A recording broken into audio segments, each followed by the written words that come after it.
자, 우리가 지금까지 팔복에서 네 가지의 복을 나눴습니다. 심령이 가난한 자, 애통하는 자, 온유한 자, 의에 줄이고 목마른 자. 여러분, 이 앞에 네 가지의 복은 하나님과 나 사이에, 그러니까 하나님과 우리 인간 사이에 맺어야 할 우리의 내적인 성품을 얘기를 하는 거예요.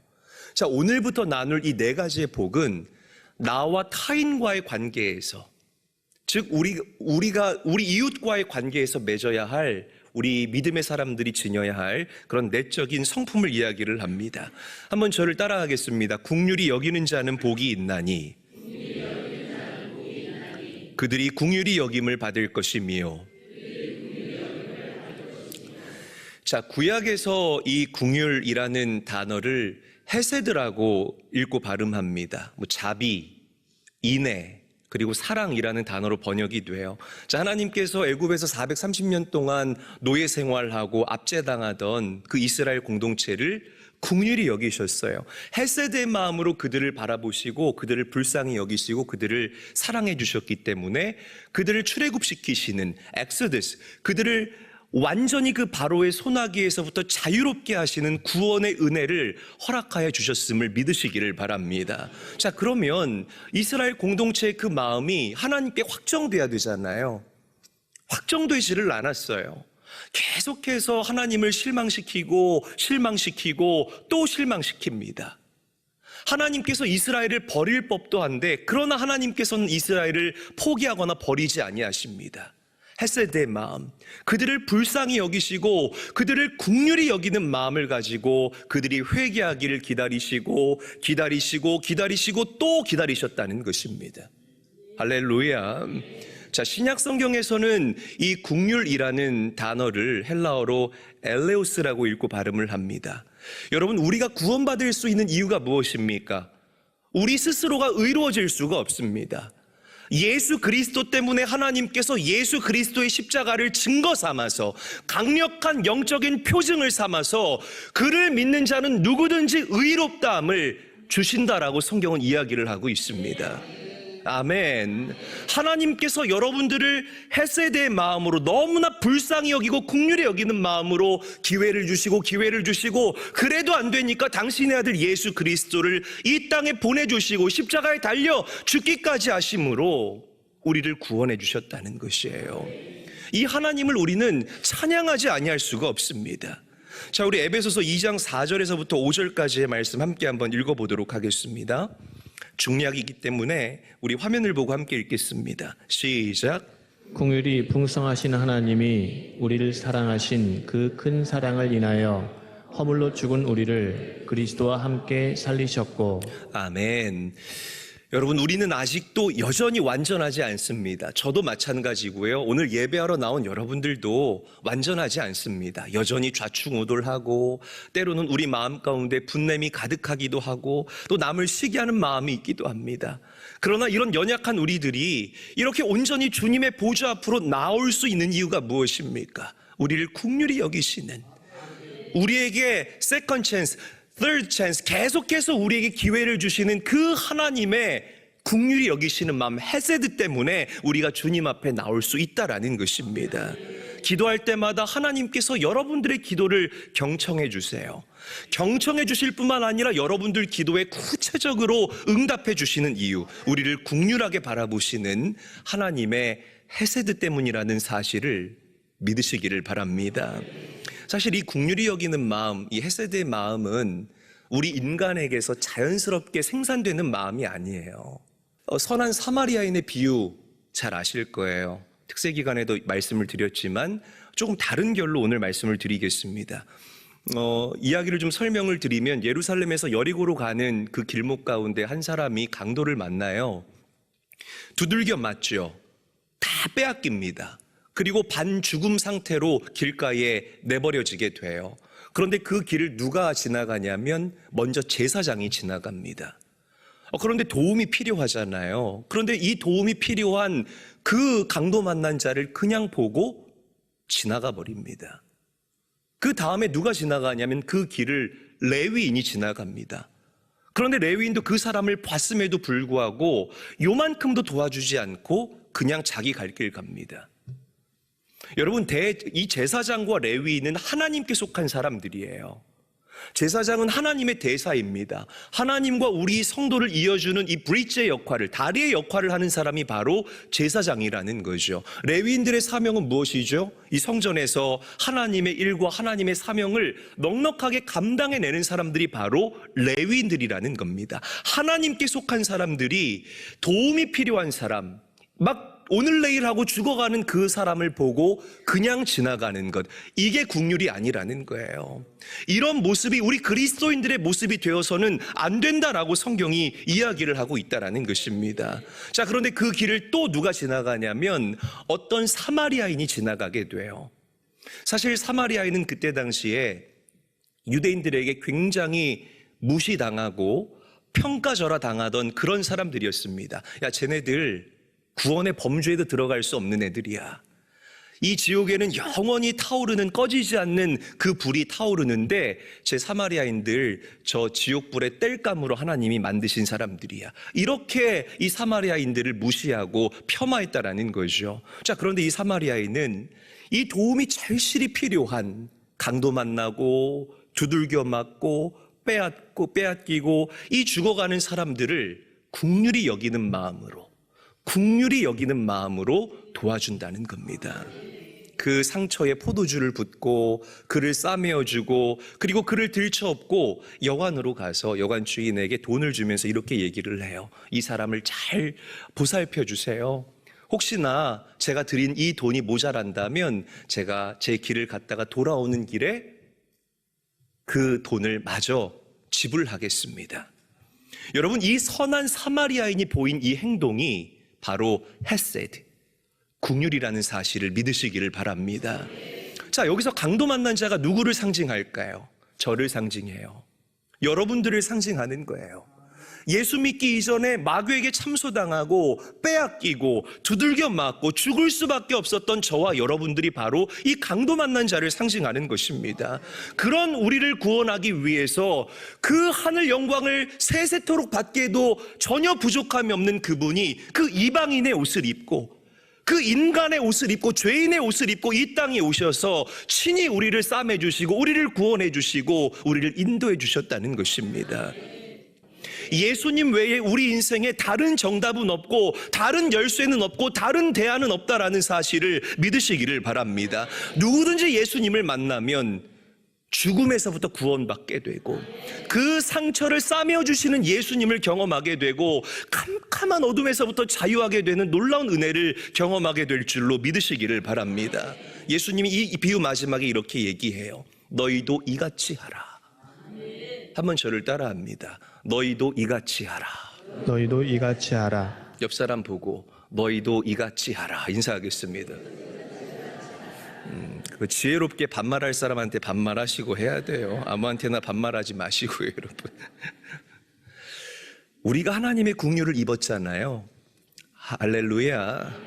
하나님의 긍휼을 입었잖아요.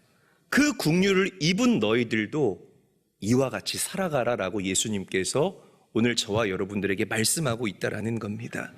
여러분, 저는 우리 교회와 성도들이 이런 정말 영적인 내용들이 있는 컨텐츠들이 있는 성도들이 되시기를 주님의 이름으로 간절히 축원합니다.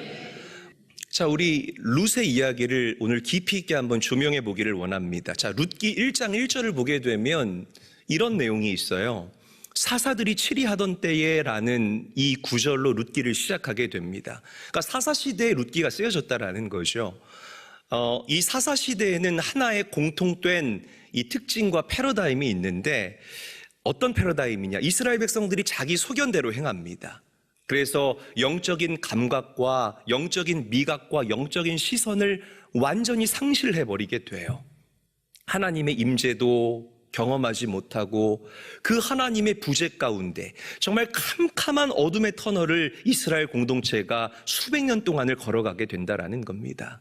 여러분, 우리 인생의 가장 큰 비극은 하나님의 부재입니다. 반드시 명심하셔야 됩니다. 반대로 우리 인생의 가장 큰 축복은 전지하시고 전능하신 하나님께서 나에게 오시는 것이라는 사실을 믿으시기를 바랍니다.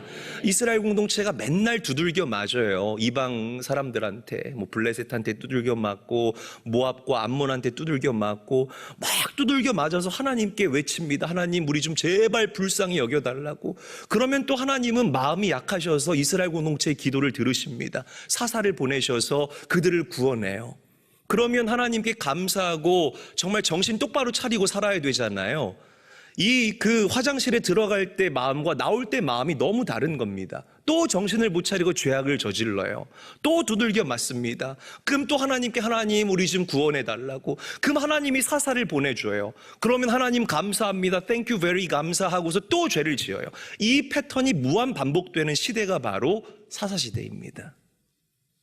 이때 룻기가 쓰여진 거예요.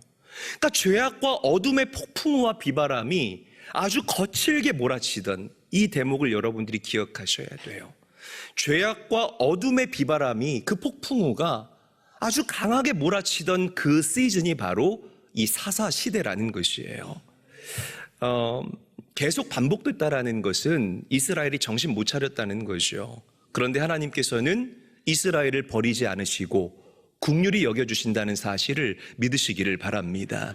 그래서 우리가 사사기를 읽을 때에, 그리고 룻기를 읽을 때에 그들의 죄악만을 바라볼 것이 아니라 그들을 사랑하시고 그들이 돌이키기를 원하시는 그 하나님의 마음, 그 하나님의 헤세드를 가지고 우리가 이 말씀을 읽어나갈 수가 있어야 돼요. 그래서 이 룻기에는 하나님의 헤세드가 여기저기에 깊고 진하게 묻어나 있다라고 저는 여러분들에게 말씀을 드리고 싶습니다. 자, 본격적으로 내용을 한번 좀 우리가 깊이 있게 조명해 봤으면 좋겠어요. 베들레헴 출신이었던 이 나옴이라는 여자가 있었는데 이방 땅인 모압 땅으로 건너가서 이주해서 그 이방 땅에서 살게 됩니다. 그런데 그 나오미의 삶이 그렇게 행복하고 또 그 이방 땅에서의 나오미의 삶이 그렇게 윤택한 삶이 아니었습니다. 먼저는 그 남편을 먼저 떠나보냅니다. 얼마나 이 마음 가운데 상심이 컸을까요? 그리고 두 아들이 있었는데 두 아들이 이방 여자랑 결혼해요. 어떤 여자랑 결혼했다고요? 하나님을 모르는 이방 여자랑 결혼했다고요. 그러니까 부모 마음에 근심이 가득한 거예요. 그런데 이방 여자랑 결혼한 것도 모자라서 두 아들이 부모보다 먼저 세상을 떠나게 됩니다. 자식을 먼저 떠나보내는 그 부모의 마음이 얼마나 무너지겠습니까? 제가 이 말씀을 준비하면서 이 마음이 가늠되지 않아서 우리 다니엘이 없는 제 인생을 한번 생각해 봤어요. 눈앞이 캄캄한 거예요. 그러니까 이 나오미의 마음이 굉장히 무너지고 굉장히 이 상실감과 상심으로 가득 찼을 거예요. 그래서 나오미가 그래, 다시 내 고향으로 돌아가자. 유다 땅으로, 그 베들레헴으로 돌아가자 결심합니다. 두 며느리를 이렇게 거느리고 이제 가다가 그 모압과 유다 땅의 경계선에서 나오미가 두 자부를 불러 세웁니다. 며느리를 불러 세우죠. 그래서 두 자부에게 이렇게 얘기합니다. 너네 너무 젊어. 너네 그리고 너무 예뻐. 그러니까 너희들 너희 고향으로 돌아가서 새로운 남자 만나서 다시 시작해. 그런데 이 얘기를 하자마자 그 다른 자부였던 오르바는 기다렸다는 듯이 오케이 하고서 제 갈 길을 가요. 그런데 룻, 오늘 말씀의 주인공인 이 룻은 내가 시어머니와 함께 하겠다고 선언합니다. 우리 여성분들 아멘 안 하시네요. 생각을 해보세요. 내 남편이 죽었는데 내가 시어머니와 함께 하겠다. 이게 사실은 이 보통 어려운 일이 아닐 것입니다. 그런데 어떻게 룻이 이런 결정을 할 수가 있었을까? 사실 룻이 시어머니인 그 나오미를 다시 따라간다고 해서 죽었던 남편이 다시 살아 돌아오는 게 아니에요. 그리고 그때도 마찬가지고 그때가 훨씬 심했습니다. 성경은 정말 죄송하지만 철저하게 남성 중심적으로 쓰여진 책이기 때문에 이 그 당시에는 정말 남아 선호 사상이 여러분들 상상하는 이상이에요. 그러니까 왜 이 며느리들이 시어머니 눈치를 안 보겠습니까? 생각을 해보세요. 참 이 며느리와 시어머니의 관계가 불편한 관계라는 거죠. 그런데도 이 룻은 시어머니와 함께 가겠다고 결단합니다. 함께 따라가겠습니다. 왜인지는 성경에 이유가 나오지를 않아요. 그런데 룻의 고백을 통해서 우리가 왜 룻이 나오미를 따라가겠다고 이야기를 했는지 우리가 짐작을 해볼 수가 있는 거죠. 말씀 읽어볼게요. 룻기 1장 16절 말씀 한 목소리로 읽겠습니다. 시작. 룻이 이르되 내게 어머니를 떠나며 어머니를 따르지 말고 돌아가라. 강권하지 마옵소서. 어머니께서 가시는 곳에 나도 가고 어머니께서 머무시는 곳에서 나도 머물겠나이다. 어머니의 백성이 나의 백성이 되고 어머니의 하나님이 나의 하나님이 되시리니. 우리 빨간 글씨만 한번 읽어볼게요. 저와 함께 읽습니다. 시작. 어머니의 백성이 나의 백성이 되고 어머니의 하나님이 나의 하나님이 되시리니. 아멘. 룻이 이야기한 거예요. 내가 어머니 따르겠습니다. 제가 어머니 모시겠습니다. 이렇게 고백한 이유는 이 룻이 시어머니인 나오미에게서 무언가를 받기 때문에 그런 겁니다. 고백하잖아요. 어머니의 백성이 이제는 내 백성입니다. 어머니의 하나님이 이제는 내 하나님입니다. 그러니까 여러분, 룻은요, 시어머니 나오미의 모습을 통해서 하나님을 본 겁니다. 여러분, 사실 사람이요, 어려운 일을 당하면 마음이 굉장히 강팍해져요. 우리 이 한국인의 대표적인 정서 가운데 한이라는 정서가 있습니다. 이 한. 이 흑인들도 노예 생활을 오래 했기 때문에 우리도 일제에 이렇게 좀 억울한, 참 안타까운 그런 일들을 당했었잖아요. 이 흑인들도요, 이 안에 한이라는 정서가 있어요. 뭐 우리말 이건 좀 성경과는 완전히 다른 얘기지만 우리말에 뭐 여자가 한을 품으면 5,6월에 뭐가 내려요? 이런 건 대답을 잘해요. 5,6월에 서리가 내린다, 그런 얘기도 있잖아요. 그러니까 이게 무슨 말이냐면 그만큼 이 한이라는 게 무섭다는 거예요. 우리 안에 쓴뿌리를 가져다 준다라는 것입니다. 남편 잃었죠. 두 아들 먼저 떠나보냈죠. 이 안에 왜 한이 서리지 않았겠습니까? 마음에 한이 있는 사람들은 어떤 것들을 바라볼 때 구겨지게 바라보고 삐뚤어지게 바라봅니다. 며느리한테 좋은 얘기가 나왔겠습니까? 이런 표현 써서 죄송하지만 어휴, 내 아들 잡아먹은 XX, 이렇게 왜 안 했겠습니까? 생각을 해보세요. 그런데 나오미 그렇게 하지 않았다는 거예요. 며느리들을, 그 자부들을 쥐잡듯이 잡지 않았고, 얘들 얼마나 힘들까? 얘들이 얼마나 지금 내 눈치 보느라고 안절부절하지 못할까? 나도 힘들지만 얘들도 정말 불쌍하다. 나오미의 마음 가운데에는 헤세드의 마음이 있었어요. 그 며느리들을 불쌍히 여기는 마음, 그 자부들을 정말 사랑하고 아끼는 그 마음이 나오미의 마음 가운데에는 가득했다라는 것입니다. 그래서 그 불쌍한 이방 며느리들을 나오미의 넓은 치맛자락으로 감싸 안은 거예요. 할렐루야.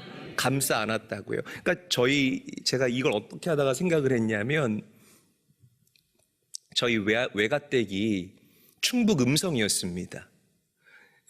할머니한테 어렸을 때 가면 이 할머니가 이렇게 한복 같은 걸 항상 입고 계셨는데, 이렇게 개량 한복 같은 거였어요. 그러니까 주름이 그 안에 숨겨져 있는, 그러니까 이렇게 숨겨져 있는 한복이었죠. 그럼 어렸을 때 저는 그 한복 끝을 잡고 이렇게 위로 훅 던지면 이 한복이 하늘하게 펼쳐지면서 싹 하고 내려옵니다. 신나가지고 그걸 또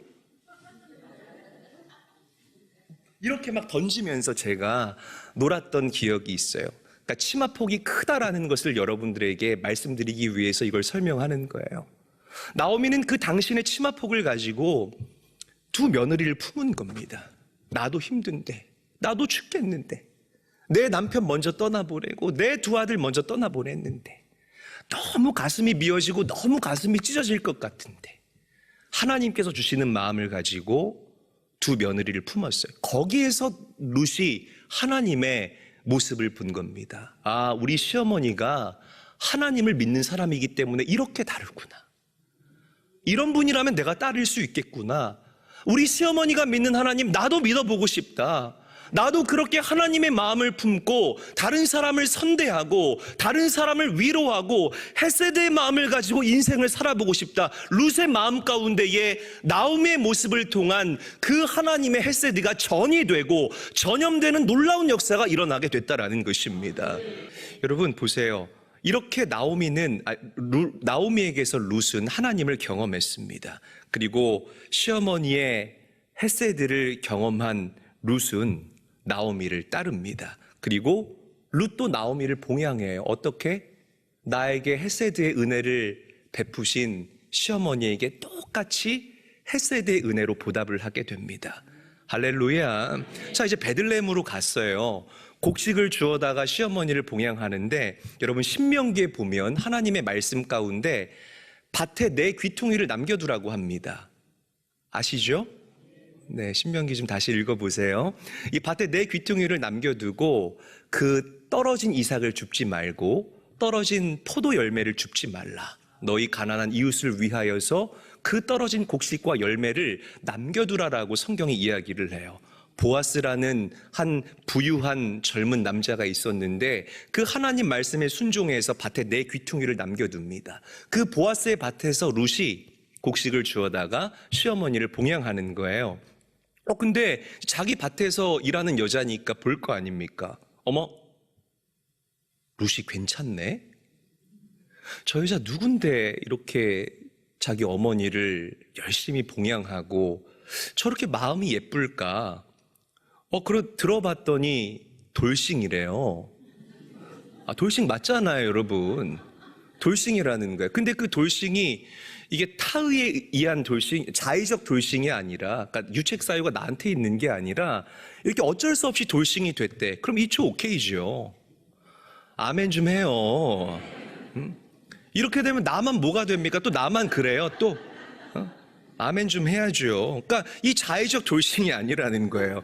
야, 저렇게 하나님의 헤세드와 형상이 가득한 여자가 내 여자라면. 그래서 이 보아스가 룻에게 이렇게 고백합니다. 10절 말씀 함께 한번 읽어볼게요. 한 목소리로 읽습니다. 시작. 그가 이르되 내 딸아 여호와께서 내게 복 주시기를 원하노라. 내가 가난하건 부하건 젊은 자를 따르지 아니하였으니 내가 베푼 인애가 처음보다 나중이 더하도다. 자, 제가 빨간 글씨 인애라는 단어에 강조를 해두지 않았습니까? 여기서 나오는 인애가 바로 헤세드라는 단어입니다. 할렐루야. 긍휼히 여기다라는 뜻인 거죠. 이렇게 서로가 서로를 긍휼히 여겼던 그 가문, 그 나오미와 룻의 인생 가운데에 하나님께서는 기업물을 짜인, 정말 부유하고 정말 건실하고 하나님을 사랑하고 말씀 앞에 순종하는 보아스라는 아름답고 복된 열매를 선물하여 주신 줄로 믿으시기를 바랍니다. 이뿐만이 아니에요. 룻의 마음 가운데에는 헤세드의 마음, 하나님의 성품이 가득했습니다. 이 룻의 중심을 보시고 하나님께서는 이방 여인, 모압 여인이었지만 그 룻을 예수 그리스도의 족보에 이름을 올려주시는 은혜를 허락하여 주신 줄로 믿으시기를 바랍니다. 여러분, 하나님께서 여러분들을 긍휼히 여겨주셨던 것처럼 우리도 다른 사람을 긍휼히 여기며 살아가야 할 줄로 믿으시기를 바랍니다. 그래야 계속되어지는 그 하나님의 헤세드, 하나님의 긍휼히 여기시는 그 은혜가 여러분들의 인생을 지배하고 통치하고 다스리게 되는 놀라운 역사를 우리가 경험하게 될 줄로 믿으시기를 바랍니다. 저는 여러분들이 나오미처럼 여러분들의 그 치맛자락으로, 우리 여성분들은 공감이 되지만 남성분들은 공감이 안 될 수가 있어요. 남성분들은 이 옷자락으로, 여성분들은 그 치맛자락으로 많은 이들을 감싸 안아주고 또 그들이 피할 길을 내어줄 수 있는 예수님을 닮은 자들로 이 땅을 살게 되시기를 주님의 이름으로 간절히 축원합니다. 말씀을 정리하기에 앞서서 사사시대는요, 다시 강조합니다. 죄의 비바람과 천둥이 계속해서 치고 그리고 사람들을 엄습해오던 그런 시대였습니다.